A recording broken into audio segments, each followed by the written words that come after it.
सूचना केवल हमारे विचार हैं, वित्तीय सलाह नहीं। निर्णय लेने से पहले खुद शोध करें। किसी भी लाभ या हानि के लिए हम उत्तरदायी नहीं हैं।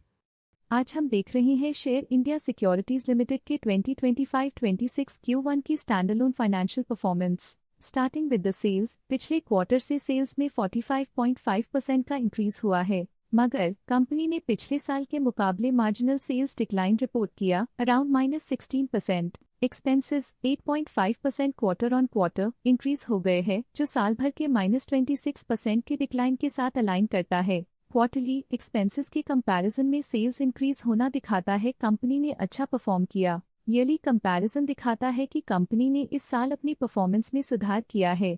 ऑपरेटिंग प्रॉफिट, जो पिछले साल के कंपैरिजन में 5% अप हुआ है, क्वार्टर ऑन क्वार्टर अराउंड लगभग 2 गुना इंक्रीज हुआ है। Operating profit margin (OPM) annual basis पे 8% से इंक्रीज हुआ है और पिछले क्वार्टर के कंपैरिजन में 20.5% से इंक्रीज हुआ है। एक्सेप्शनल आइटम्स को ऐड करके अदर इनकम पिछले क्वार्टर के कंपैरिजन में -3.5% गिर गई, बावजूद इसकी ईयरली डिक्लाइन -45% हुई है। इंटरेस्ट एक्सपेंसेस पिछले क्वार्टर से 9.5% अप हुआ, लेकिन ईयर ओवर ईयर इंक्रीज 49.5% हुआ है। डिप्रिशिएशन कॉस्ट्स में क्वार्टरली -32% का डिक्लाइन देखने को मिला और ईयरली बेसिस पे 5.5% का इंक्रीज देखा गया। Profit before tax annually -5.5% decrease हुआ, लेकिन प्रोसीडिंग क्वार्टर से लगभग 4 गुना बढ़ा है। इस साल कंपनी ने 23% टैक्स पे किया और क्वार्टरली कंपनी ने 23% टैक्स पे किया है। नेट प्रॉफिट ने ईयर ऑन ईयर -5.5% का डिक्लाइन दिखाया, लेकिन लास्ट क्वार्टर से लगभग 3 गुना का इंक्रीज हुआ है। इस क्वार्टर में कंपनी का परफॉर्मेंस काफी अच्छा रहा। वहीं अगर एनुअल एनालिसिस की बात करें तो साल के दौरान कंपनी का परफॉर्मेंस अच्छा नहीं रहा। नेगेटिव नेट प्रॉफिट का मतलब है कि कंपनी प्रॉफिट के कंपैरिजन में नुकसान उठा रही है। अर्निंग्स पर शेयर (EPS) में ईयरली -9% का डिक्रीज देखा गया। साथ ही क्वार्टरली में EPS की अप्रॉक्स 5 गुना की बढ़ोतरी हुई, जो कंपनी की असाधारण परफॉर्मेंस को दिखाता है। इस क्वार्टर में कंपनी का EPS काफी अच्छा रहा। शेयर इंडिया सिक्योरिटीज लिमिटेड के फाइनेंशियल स्नैपशॉट को रिव्यू करते हुए कुछ मुख्य ट्रेंड्स सामने आए हैं, जो कंपनी की परफॉर्मेंस पे रोशनी डालते हैं। जून 2022 से जून 2025 तक शेयर इंडिया सिक्योरिटीज लिमिटेड की फाइनेंशियल जर्नी में सबसे पहले बात करते हैं सेल्स की। इस साल -12% की कमी के बावजूद पिछले 4 सालों में सेल्स में 45% की वृद्धि हुई है। इस साल सेल्स में गिरावट आई है, लेकिन पिछले 2 साल में अच्छी ग्रोथ हुई थी, जो एक अस्थायी रुकावट को दर्शाता है। अब बात करते हैं एक्सपेंसेस की। इस साल एक्सपेंसेस -4% घट गए हैं, लेकिन 4 सालों में 70.5% का इजाफा हुआ है। इस साल हालांकि एक्सपेंसेस सेल्स से थोड़ा ज्यादा बढ़े हैं, मगर ग्रोथ रेट्स का करीब होना स्टेडी ऑपरेशनल कॉस्ट को दर्शाता है। चैलेंजेस से गुजरते हुए ऑपरेटिंग प्रॉफिट ने इस साल -33% की डाउनटर्न देखी, जो एक ट्रेंड को कंटिन्यू करता है पिछले 4 सालों में -5% की डिक्लाइन के साथ।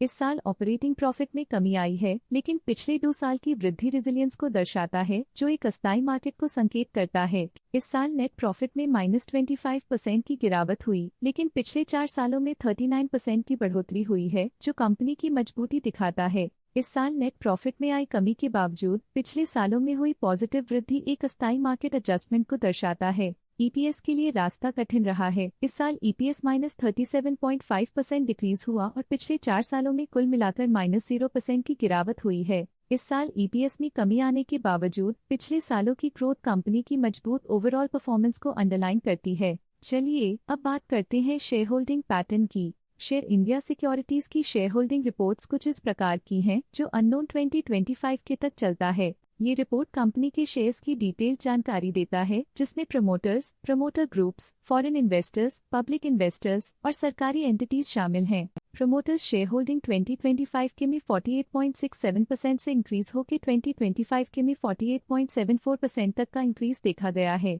इस इंक्रीज से साफ होता है कि प्रमोटर्स का कंट्रोल कंपनी पे और मजबूत किया है। पब्लिक द्वारा हेल्ड शेयर्स का परसेंटेज 48.4% से इंक्रीज होकर 2025 के में 49.88% तक का इंक्रीज से देखा गया। ये चेंजेस स्टेट है कि पब्लिक की इन्वेस्टमेंट कंपनी में क्वार्टर टू क्वार्टर इंक्रीज हुई है। जब कंपनी के शेयर्स का मैक्सिमम हिस्सा पब्लिक के पास होता है, तब ये माना जाता है कि कंपनी कमजोर हाथों में है, जो बाजार की अस्थिरता और स्पेक्युलेटिव ट्रेडिंग को इंडिकेट करता है। डोमेस्टिक इंस्टीट्यूशनल इन्वेस्टर के शेयर होल्डिंग में थोड़ा डिक्रीज आया 2025 के से 2025 के में। जो दिखाता है कि डोमेस्टिक इंस्टीट्यूशंस ने अपने स्टेक को -0.65 से डिक्रीज किया है। फॉरेन इंस्टीट्यूशनल इन्वेस्टर्स की शेयर होल्डिंग में थोड़ा डिक्रीज आया 2025 के से 2025 के में, जो दिखाता है कि फॉरेन इंस्टीट्यूशंस ने अपने स्टेक को क्वार्टर टू क्वार्टर -0.9 से डिक्रीज किया है, जिसे पता चलता है कि उन्होंने अपनी इन्वेस्टमेंट्स को पुल बैक किया है।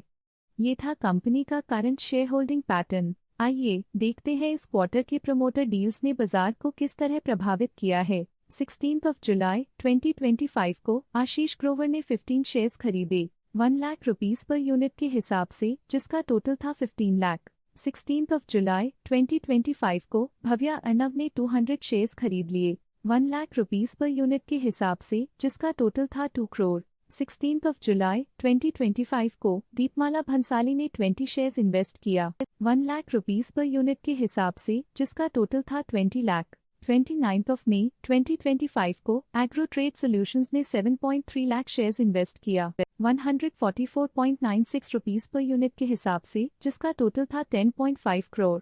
29 मई 2025 को इडिया फ्यूचर्स ने 2.2 लाख शेयर्स खरीदे 262.74 रुपीस पर यूनिट के हिसाब से, जिसका टोटल था 5.6 करोड़। 7 मई 2025 को नीलम जिंदल ने 5 लाख शेयर्स खरीदे 216.9 रुपीस पर यूनिट के हिसाब से, जिसका टोटल था 10.8 करोड़।